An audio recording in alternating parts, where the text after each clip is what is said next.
historia de Corrientes de por sí es apasionante. Como que también es apasionante quienes la protagonizaron.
Libertad, libertad.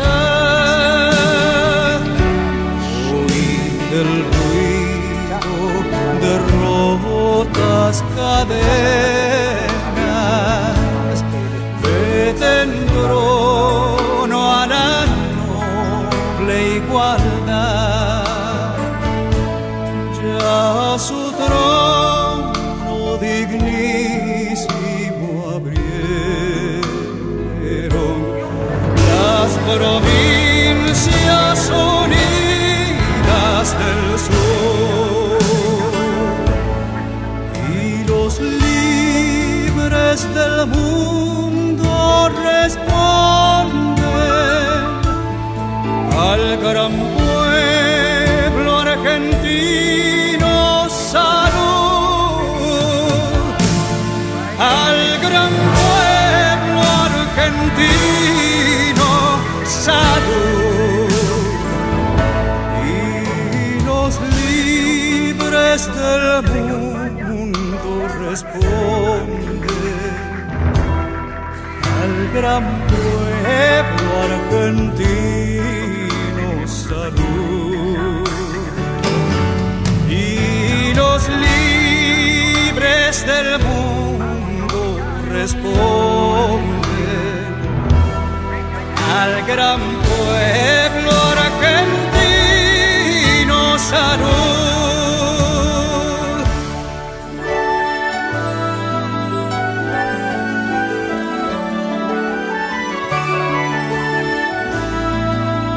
Diego es capaz de enfrentar los peores desafíos.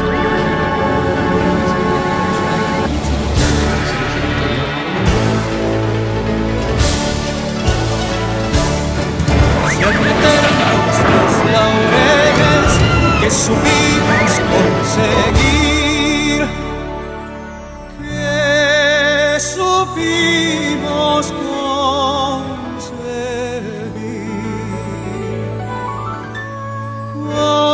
coronados de gloria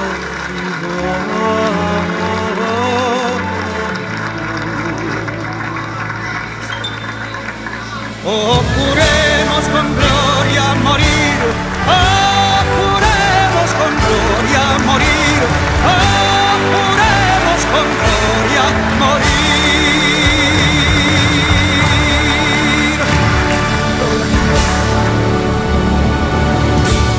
Capítulo muy especial, caro a mis sentimientos y al concepto que es norte en mi vivir en una república. El Congreso de la Nación Argentina, el que nace precisamente al darnos la Constitución Nacional en 1853, después de largas luchas, de Corrientes fundamentalmente, el que armó 5 ejércitos libertadores en procura de plasmar la Constitución Nacional como base jurídica de la República ansiada fundamentalmente por don Pedro Ferré, y quien paga caro con su vida nuestro gobernador Genaro Berón de Astrada, encendiendo en aquel pago largo la antorcha de libertad y de organización republicana. Está el ejército del gobernador Echagüe acá nomás, en las puntas del arroyo Basualdo. Son como 6.000 veteranos y bien armados. ¿Cuánto vale la libertad, mis amados soldados? No tiene precio. Nuestras vidas no son nada en comparación con la hoguera que podemos encender en este pago largo. No será la primera ni la última batalla, pero si no la damos, estaremos postergando la organización nacional por Corrientes, por nuestras hermanas provincias, por la dignidad del hombre que aprecia su libertad. Por todo ello, a Yererecó, Oaxaca, tú. Vamos Corrientes, vamos por la nación. Vamos a vivir el tiempo y el fruto de nuestras luchas. Vamos a pegar el grito. Vamos Corrientes por la nación.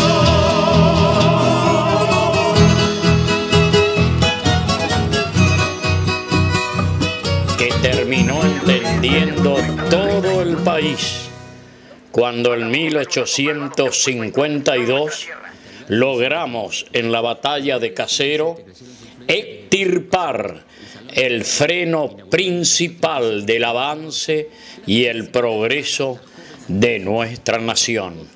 Y ahí nace el Congreso de la Nación Argentina y comienza a funcionar como sede en Paraná, capital de la Confederación Argentina. ¿En dónde? En un recinto situado en la calle Representantes, hoy lindante con la Casa de Gobierno de la capital entrerriana. Recién en el año 1862 y 1863 se instaló en la sede de la legislatura provincial, calle Perú, 272. Qué notable esto, ¿no? Esto es una acústica fantástica en este lugar, la legislatura de Buenos Aires. 1821 y se construía esto, Martín Rodríguez era gobernador, Bernardino Rivadavia, ¿recuerdan? Su superministro, la época rivadaviana, enormes progresos acá en la provincia de Buenos Aires. En 1824, ¿quiénes estuvieron acá? Estuvieron todos los constituyentes, la famosa constitución que al final quedó trunca porque salió muy centralista, muy porteña. Nuestros representantes de Corrientes eran Baltasar Acosta y Ocampo, los diputados constituyentes de entonces. Un palacio realmente con historia. Estas eran las bancas, digamos, de los legisladores de entonces. Y acá también, por ejemplo, la constituyente de 1824. La Rosas que jura como gobernador de Buenos Aires. Y acá, ¿quién jura como presidente de la República? Bartolomé Mitre, 1862. Y esta es la legislatura en la que con luces y sombras nos enfrentamos los correntinos en una lucha por la libertad y la organización nacional en muchas instancias de nuestra historia, ¿no?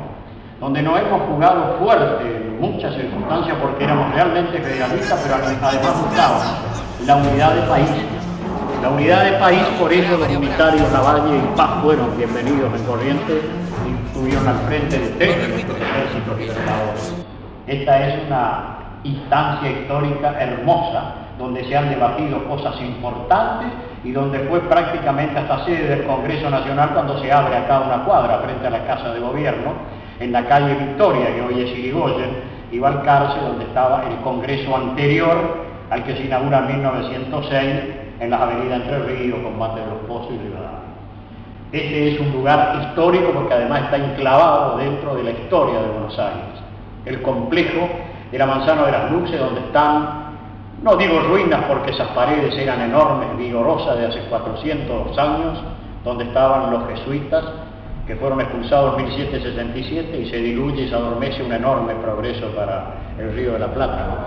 Son los túneles, son estas paredes que podemos apreciar en función de fotos y de perspectivas. Donde lo asesinaron a Massa, ¿no? Que era su despacho. Este era el despacho del presidente de la legislatura de Buenos Aires. Y bueno, no se perdonaban defecciones en aquellos tiempos y entran al despacho del presidente de la Cámara y lo asesinan, ¿no?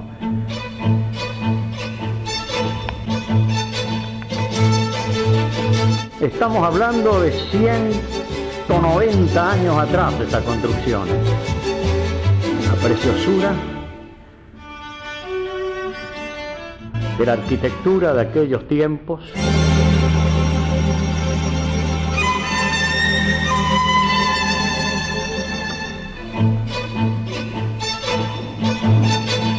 Y en estas graderías, en estos balcones, han estado los personajes más ilustres de nuestra República Argentina.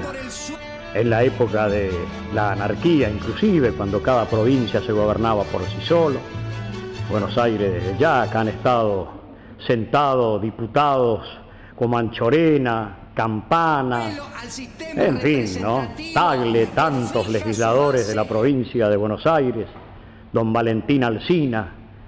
Y por qué no recordar que en esa presidencia, que era tal cual está ahí, nada más ni nada menos que Vicente López y Planes, que era titular de la legislatura, pero también fue gobernador interino, el autor del himno nacional, sí señores, de su letra preciosa.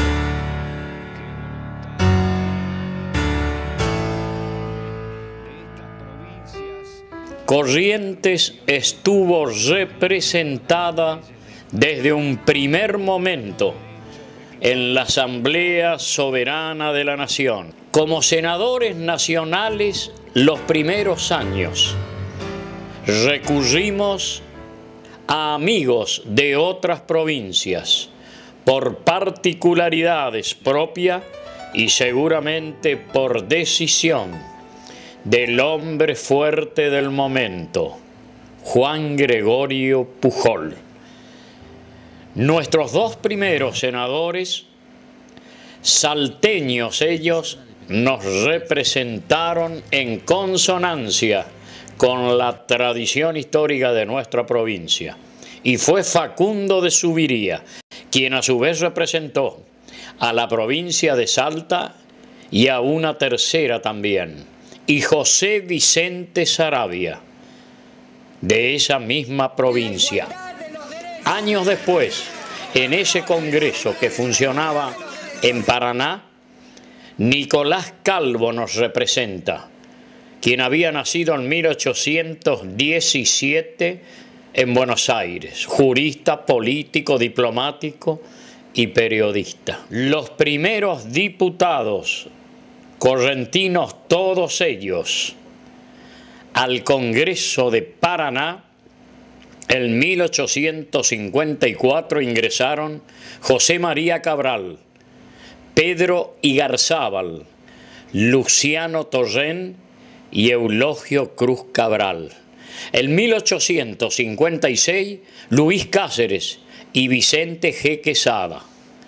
En 1858 continuó Quesada, además Emilio Alvear y Wenceslao Colodrero.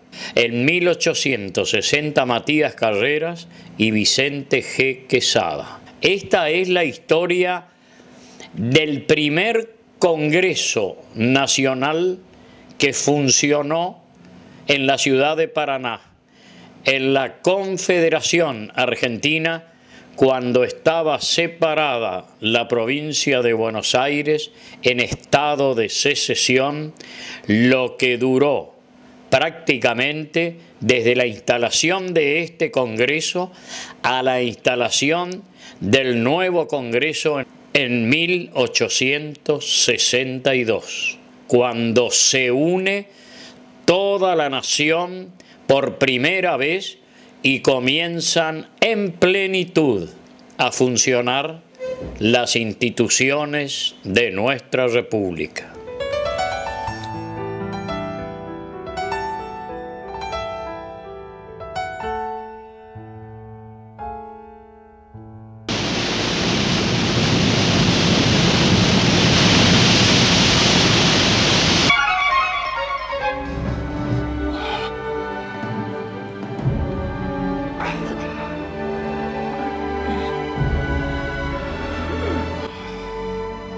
Y el Congreso de la Nación funciona en Buenos Aires.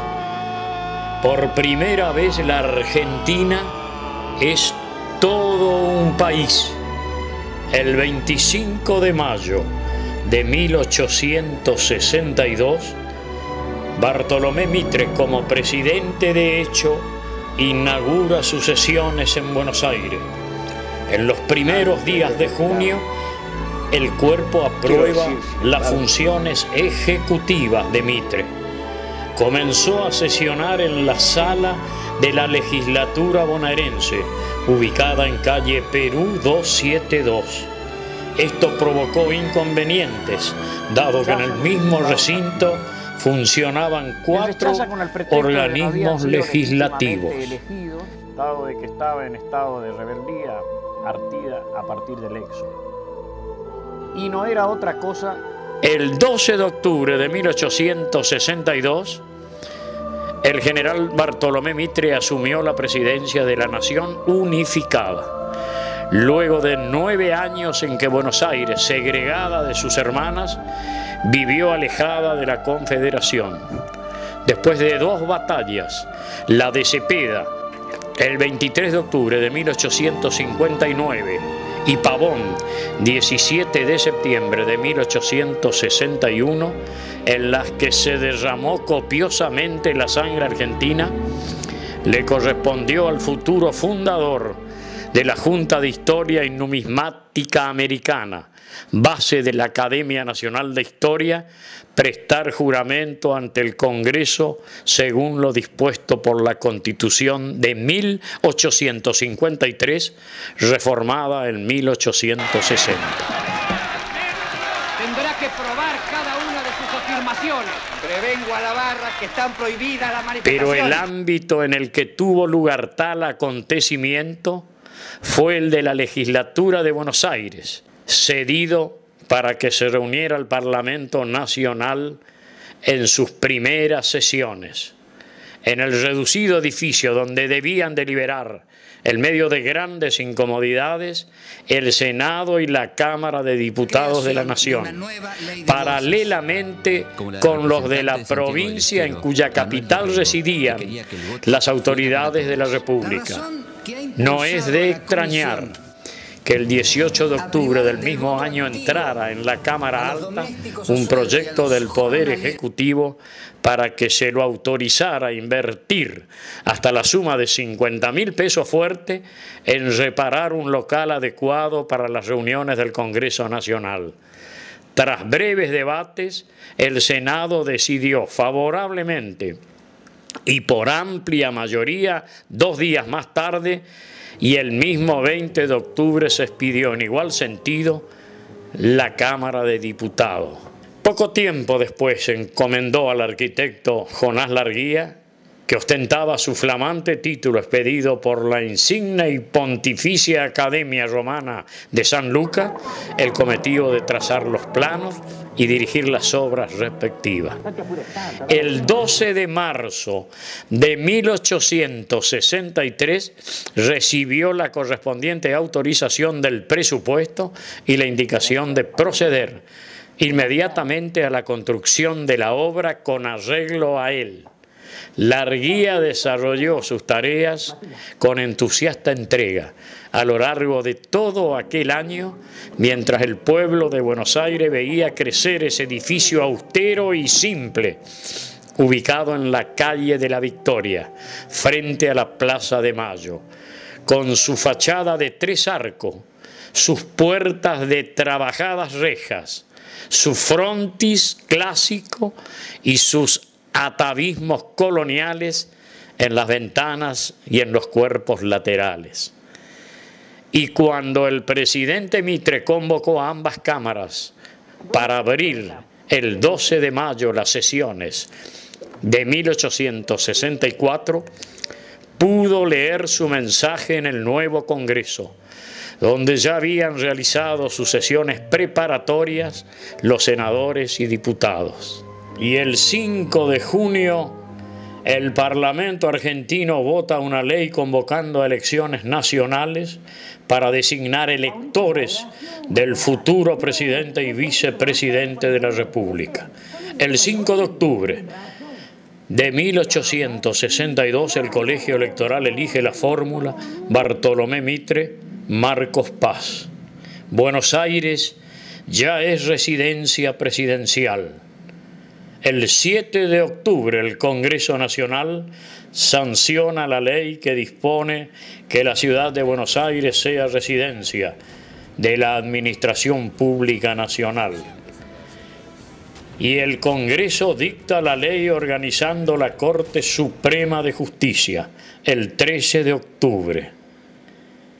Y el nuevo edificio del Congreso Nacional se inaugura a los 2 años, en 1864, en la calle Victoria 318, hoy Hipólito Yrigoyen, lugar en el que permanecerá hasta 1906, en que se mudará a su actual emplazamiento.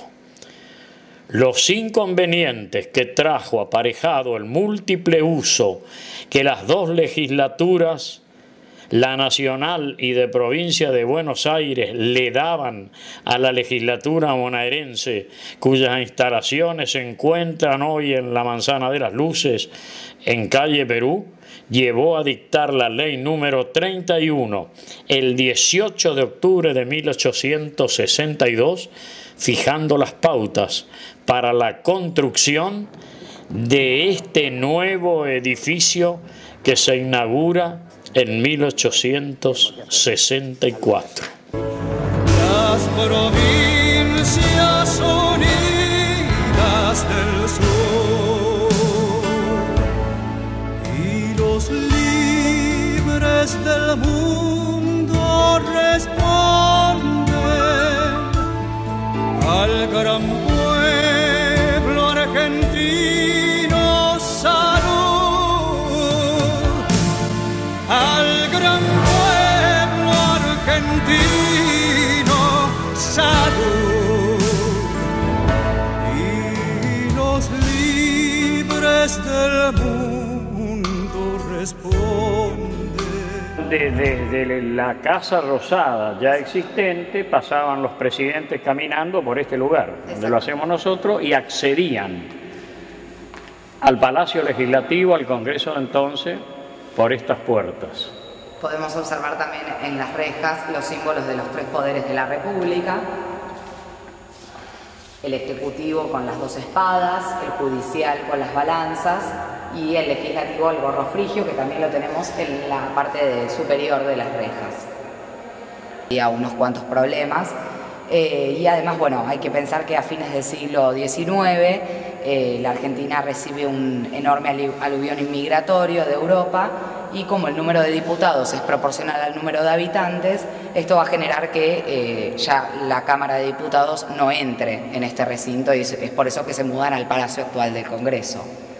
Luego, en la década del 40, van a construir el banco hipotecario, entonces, bueno, el recinto va a quedar encerrado y por eso queda así. Esto en la esquina de Victoria, hoy Irigoyen y Balcarce, históricamente, narran los textos, estaba emplazado el Congreso de la Nación una vez unificado el país a partir de la presidencia de Bartolomé Mitre. Se envía a construir el espacio legislativo, tardan 2 años, me decís, y se inaugura con sesiones ya en 1964. Exacto. Seguramente las primeras sesiones se harían en espacios del Fuerte o en los lugares que habrían acá, claro, cuando se constituye ya el Congreso de la Nación a fines de 1862. Estas rejas, ¿dónde estaban originariamente? Acá, porque por acá pasaba la calle. En este lugar. Y acá, esto era la calle Victoria, carruajes, caballos, los primeros Forte de 1895, 98, algún auto suelto. Y este era el pórtico de entrada. Exactamente, sí. Porque la construcción del Congreso se hizo pensando, como está actualmente ubicado el Banco Nación, queda en diagonal a la Casa de Gobierno. Después, cuando se construye el banco hipotecario, la manzana se cierra en 90 grados. Ahora vamos a ver una fotografía que lo ilustra perfectamente. Y bueno, esto queda así. Uno, si mira la puerta, más o menos se puede dar cuenta. La calle Balcarce viene así. Esta puerta y el vitró que circunda es nuevo, sí, incluida la puerta. Sí. O sea que acá era la calle donde desde la Casa Rosada ya existente pasaban los presidentes caminando por este lugar, donde lo hacemos nosotros, y accedían al Palacio Legislativo, al Congreso de entonces, por estas puertas. Podemos observar también en las rejas los símbolos de los 3 poderes de la República: el Ejecutivo con las 2 espadas, el Judicial con las balanzas y el Legislativo, el gorro frigio, que también lo tenemos en la parte superior de las rejas, arriba de todo.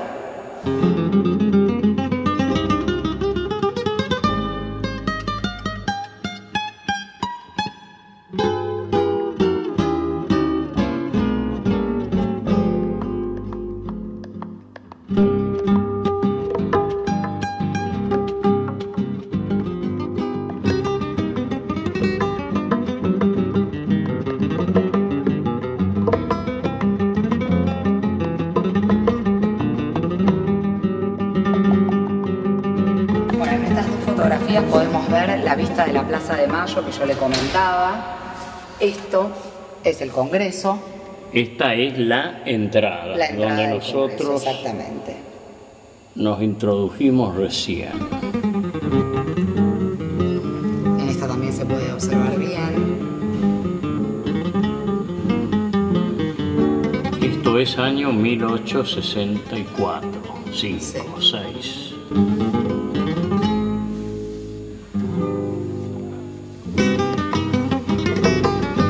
Parte de acá es lo que hoy sería el Ministerio de Economía y esta es la Casa de Gobierno, ¿no?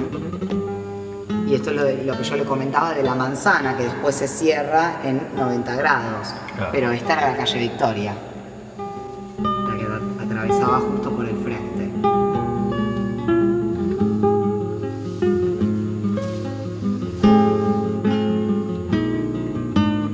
Y este espacio físico era el que existía. Exactamente. Sí. Estas paredes. No, todo eso es nuevo. Estas columnas. Están recreadas. Están recreadas, digamos, de acuerdo a la arquitectura de entonces. Es la misma, pero no son las mismas columnas.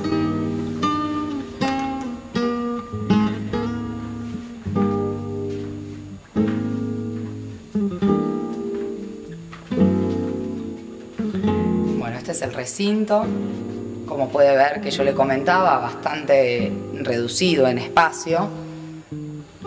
esta parte de acá, el mobiliario es todo original. Las sillas que están enfrentadas también son originales.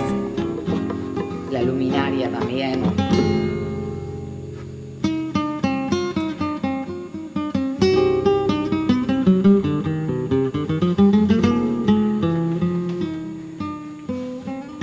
Y las bancas con las características que se muestran. Eran bancas más para pensar que para gestionar. Y pensaron un país enorme.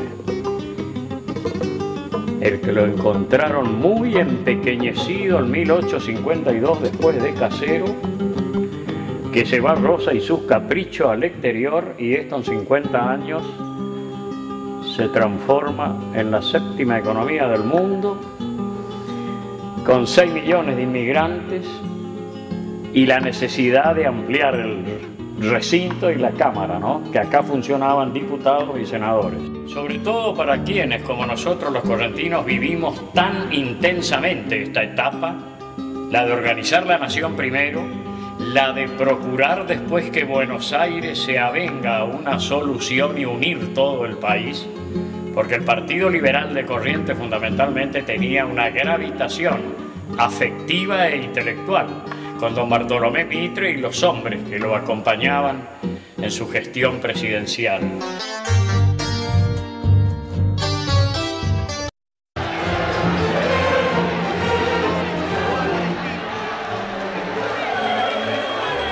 ¿Y por qué no contar las cosas hermosas que han sucedido en este recinto de la legislatura de Corrientes? Y también muchos de nuestros hombres y mujeres que nos han distinguido en la historia han marcado una diferencia singular. Desde el Pacto Federal, cuando fue Pedro Ferré a luchar contra Juan Manuel de Rosa y sus caprichos, y tardamos en darnos la Constitución Nacional recién en el 53, y que es cuando empieza el país a organizarse con las presidencias de Bartolomé Mitre, de Sarmiento, de Avellaneda, de Roca, de Pellegrini, de Sáenz Peña, de Quintana y Figueroa Alcorta. En 50 años era una chacra Buenos Aires, ni qué decir nuestras 13 provincias. Y estos brillantes y talentosos conductores de la nación argentina nos llevaron a ser el séptimo país del mundo. ¿Y por qué? Porque ese Buenos Aires, esa Argentina incipiente, tenía el 2% del Producto Bruto Interno de toda Latinoamérica. En 50 años pasamos a tener el 50% del Producto Bruto Interno de Latinoamérica, superando en 3 veces a Brasil, en 6 o 7 al Perú, en 8 o 9 a Chile. Entonces, esos hombres talentosos del ayer es lo que tenemos que tener y no perder de vista. En la banca en que estamos, como en un automóvil, mirar en el espejo retrovisor y ver lo que dejamos atrás. Pero también que nos sirva para mirar cuando vemos que se nos aproxima algo que realmente no es positivo para el futuro, sin perder de vista el parabrisas amplio de las posibilidades que da el transitar con entusiasmo, con fe, con convicción y sobre todas las cosas con inteligencia y con talento para recrear la Argentina que soñaron aquellos hombres y que nuestra población la quiere nuevamente acariciar en plenitud.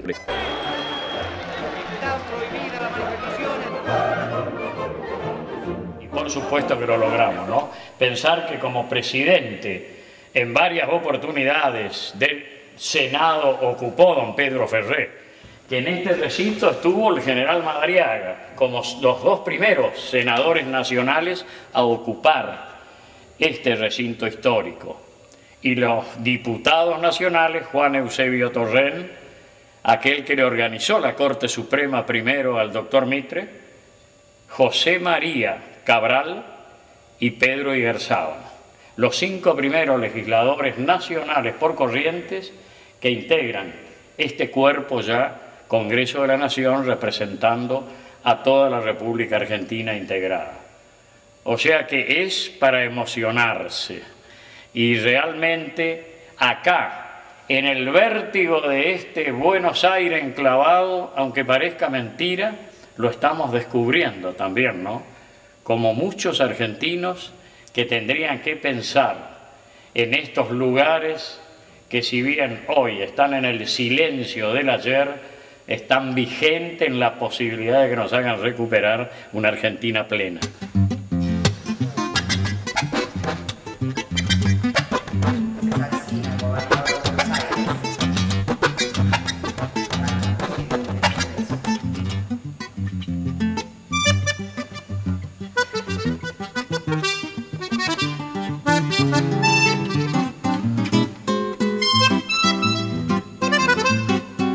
Y esta es la histórica presidencia de aquella foto que quedó para siempre de Roca con su lesión en la frente al cruzar desde la Casa de Gobierno, cuando no, un correntino de apellido Veloso es el que le tira la piedra, enojado por algunas circunstancias no satisfechas. Y qué notable, ¿no? Un recinto enorme donde han estado sentadas las figuras grandes de nuestra patria sin discusión alguna, aunque todavía quedan algunos libretos, textos sueltos que quieren hacer distraer a la Argentina de siempre, ¿no? Con los palcos, las graderías clásicas de las discusiones que no eran menores, ¿no?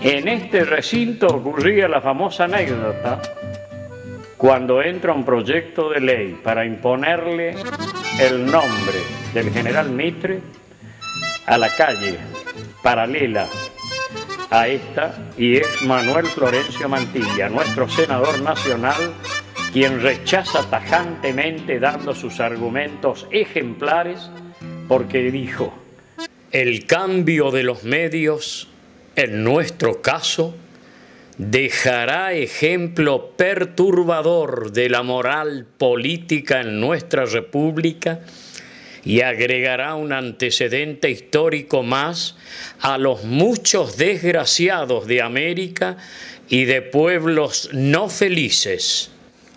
En la sesión del Senado de la Nación del 8 de junio de 1901, en este recinto, al tratarse el proyecto de cambiar el nombre de la calle Piedad por el de Bartolomé Mitre, a pesar del alto respeto y la admiración que profesaba al general Mitre, se opone Manuel Florencio Mantilla al proyecto por razones de inspiración patriótica y conceptos de sinceridad republicanas. Dijo, improvisando en esta banca: mi concepto del régimen republicano excluye la apoteosis oficial y aún la popular de los que aún todavía son sobre la tierra voluntad y fuerzas vivas. ¿Cuál para ella es el juez inapelable? ¿Cómo y hasta dónde llega la verdadera justicia en las manos de poderes públicos y de pueblos que se atribuyen graciosamente la misión de posteridad respecto de los vivos? Para hacerles anticipo de inmortalidad, es imposible que alguna vez el servilismo o la adulonería usurpen el lugar de la justicia. A estas cuestiones, señor presidente, decía Mantilla en este recinto, en alocución estridente e improvisada, ha respondido en todo tiempo la austeridad republicana, condenando Mitre la deificación de los vivos Y yo, al invocarla, pongo mi voto a su amparo, estimulado por el sentimiento del deber que han fortalecido en mi corazón las virtudes republicanas y privadas de mi amigo Bartolomé Mitre. Yo no quiero para mi patria semejante antecedente. No me importa que me condenen ni pretendo que me aplaudan. Procedo por deber y tengo ante mi conciencia como justificación plena la austeridad republicana que Mitre me ha enseñado con su vida. Son, sin duda alguna, conceptos que en un país como el nuestro, de heterogénea y discordante formación democrática, son estas palabras, sin duda alguna, conceptos que en un país como el nuestro, de heterogénea y discordante formación democrática, debían grabarse como modelos de un brevario de moral republicana. Qué lejos de la actitud, la idea y el sentimiento que inspiraron tan elevada oración de los que hoy alimentan la conducta de los llamados repúblicos eminentes. Nunca antes de irse más allá una persona, y tampoco la obsecuencia debe confundirse. Nadie más amigo que yo que el general Mitre para afirmar positivamente, y le digo que no, grandes lecciones de la historia, y pospuso la decisión del cuerpo para más adelante, que meritoriamente se lo lleva hoy la calle Mitre, casi una de las más extensas de Buenos Aires, el gran presidente argentino. Es lo que le comentaba, que está todo hecho en madera, las columnas son de hierro, la luminaria es toda original y es original este mobiliario que vemos acá y el retrato de Alsina. Después, durante mucho tiempo, actuó como Archivo General de la Nación hasta que en 1971 se instala la Academia, finalmente, la Academia Nacional de la Historia, que se encarga actualmente de la custodia.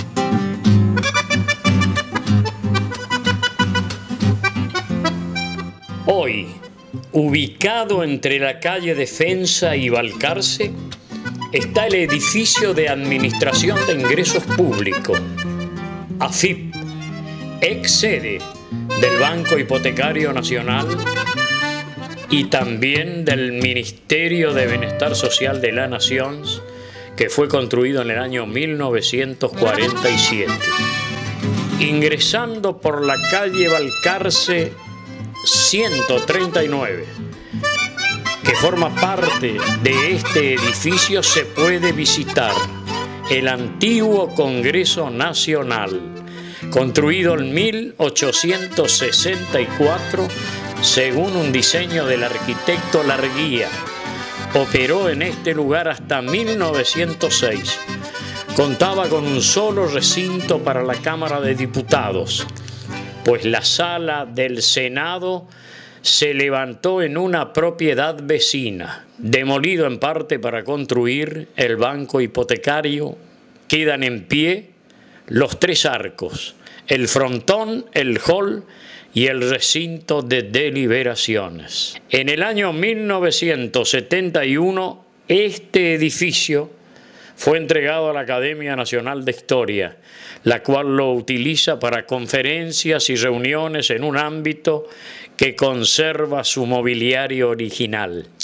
La Academia está formada por 40 miembros dedicados a intensificar y promover el estudio de la historia argentina y americana. En el pórtico de entrada hay fotografías de época que muestran el edificio hacia fines del siglo XIX.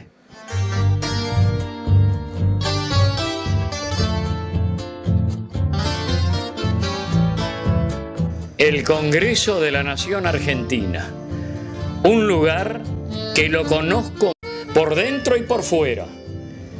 Pero, ¿por qué quiero hacer esta invitación y publicito con estridencia, sin complejos? ¿Por qué? Porque volverá a instalarse definitivamente en el país la política con mayúscula que necesita nuestra Argentina, nuestra provincia de Corrientes y nuestros pueblos. Y está ahí. Es que el éxito de uno lleva al éxito de los demás.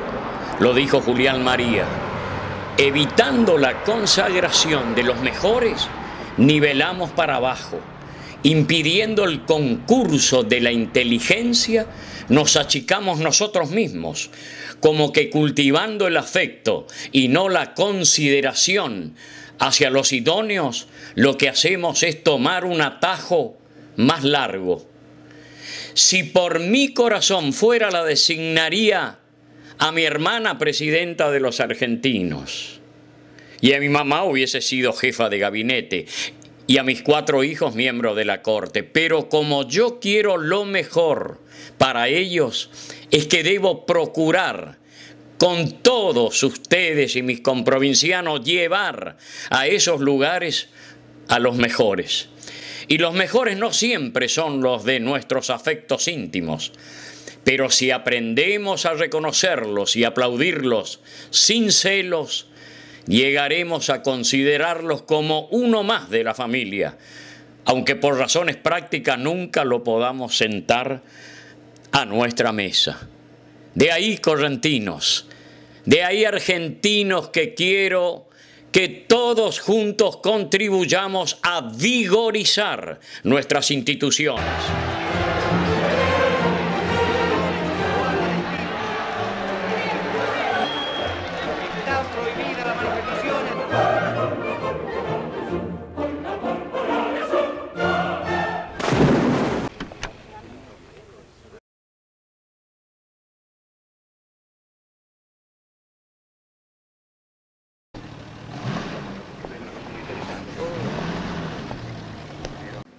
Y llega nuestro imponente Congreso de la Nación de hoy, una obra impulsada por la Argentina del progreso de fines de 1819 y principios del siglo XX.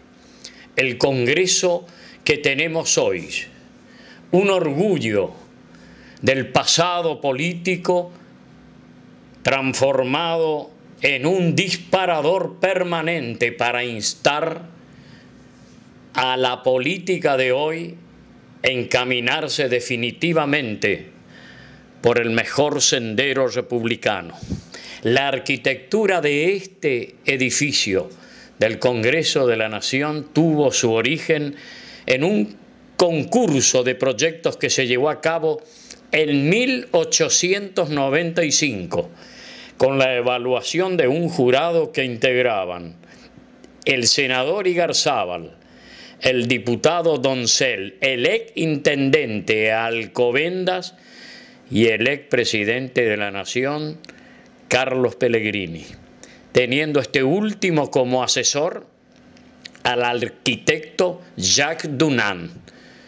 El arquitecto Víctor Meano, de origen italiano, pero radicado desde hacía muchos años en Argentina, que era antiguo empleado de la oficina de Francisco Tamburini, reconocido constructor de la época, fue el ganador de dicho concurso.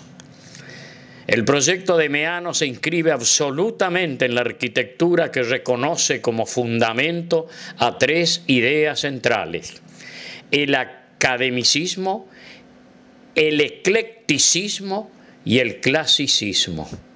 Esta condición tripartita lo confirma como una obra de arquitectura típica, característica y paradigmática de la época de su creación.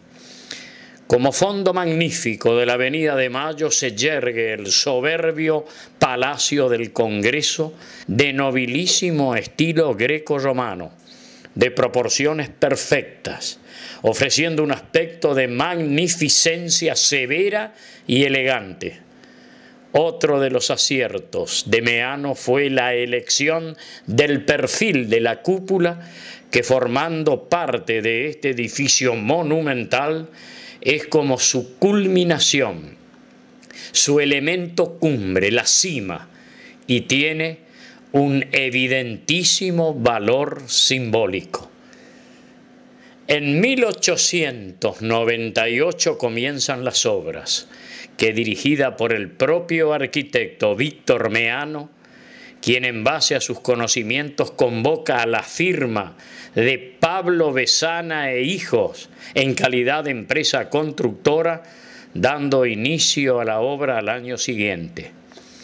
Aunque fue inaugurado en 1906, puede afirmarse que quedó concluido en 1946 con el revestimiento de piedra del exterior del edificio que restaba completar. En 1906, los legisladores decidieron que el inminente período legislativo debía iniciarse en el nuevo palacio.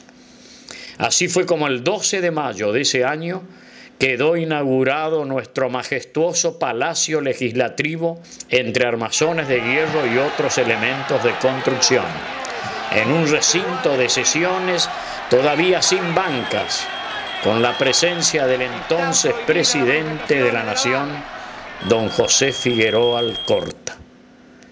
Como una consecuencia de la construcción del palacio de este Congreso, surge la necesidad de dotarlo de una plaza que realce su belleza arquitectónica. El Senado, en su sesión del 9 de mayo de 1899, aún en el antiguo edificio del Congreso de la calle Irigoyen y Balcarce, da entrada a un proyecto de ley del senador Miguel Cané, quien en sus fundamentos propone la creación de una plaza pública en terrenos expropiados que se denominará Plaza del Congreso. Y el mismo es aprobado en general y en particular, quedando sancionado y convertido en la ley número 4.869 en la sesión del 30 de septiembre de 1905. Las primitivas formas de la ciudad cambiaron particularmente en la nueva zona del extremo oeste de la Avenida de Mayo, en donde el imponente Palacio del Congreso, con sus características monumentales, fue el punto de referencia para la celebración del centenario. La grandiosidad del Palacio del Congreso Nacional, no solo por el tamaño, sino por la escala y sus proporciones, se enmarca desde la Avenida de Mayo a través de las plazas del Congreso para tener una de las más bellas vistas de Buenos Aires, realzada tras las siluetas del monumento a los dos Congresos y la estatua El Pensador, detrás de la cual aparece el símbolo monolito blanco del kilómetro cero de la ciudad de Buenos Aires. Una historia, la del Congreso de la Nación Argentina, sus alrededores, su clásica confitería del Molino, espectacular en su estructura y en su ambientación, la plaza de los dos Congresos, las actividades múltiples y las 1001 noches y días de sesiones en la que queda inscripto en aquellos diarios donde el taquígrafo máximo de la historia, don Ramón Columba, cuenta en su libro El Congreso que yo viví, cosas que realmente hacen a la historia parlamentaria de legisladores y legisladoras que cumplieron y no con el mandato conferido por el pueblo.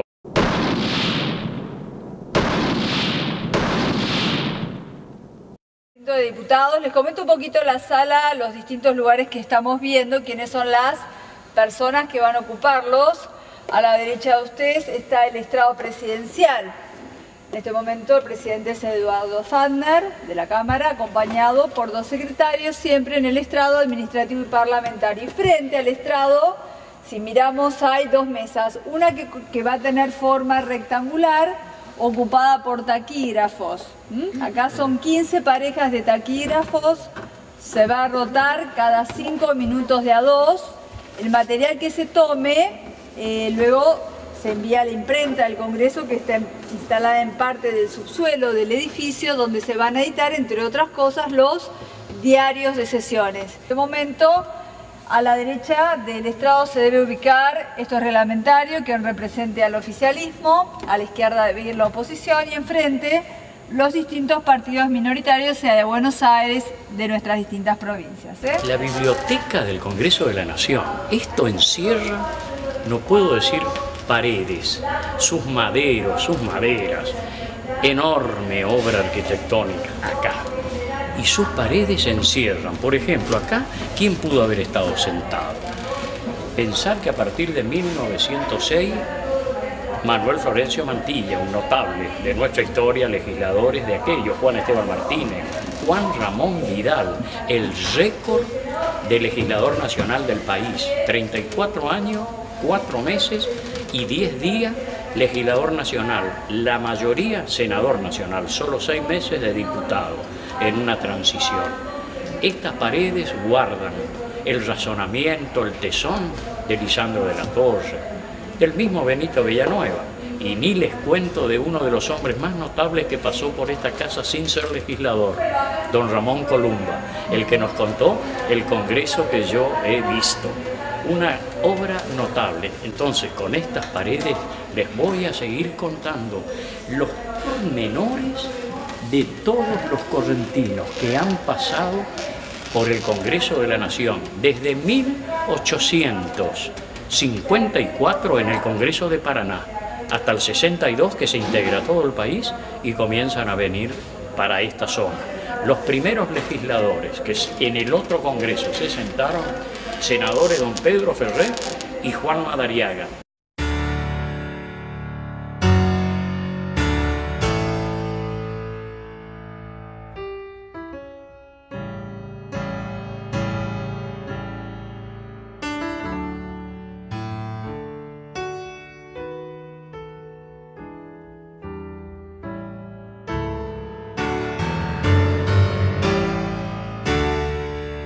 Con el mandato conferido por el pueblo que será el que tiene siempre la palabra final para calificar las conductas que deben ser rectoras, humildes, consagradas, sencillas y con el estandarte de patria siempre en la conciencia para rendir el mejor homenaje a los hombres y mujeres que consagraron sus vidas desde el amanecer de nuestra patria hasta la consagración de nuestra Constitución y el hoy que se debe realimentar con aquellos valores.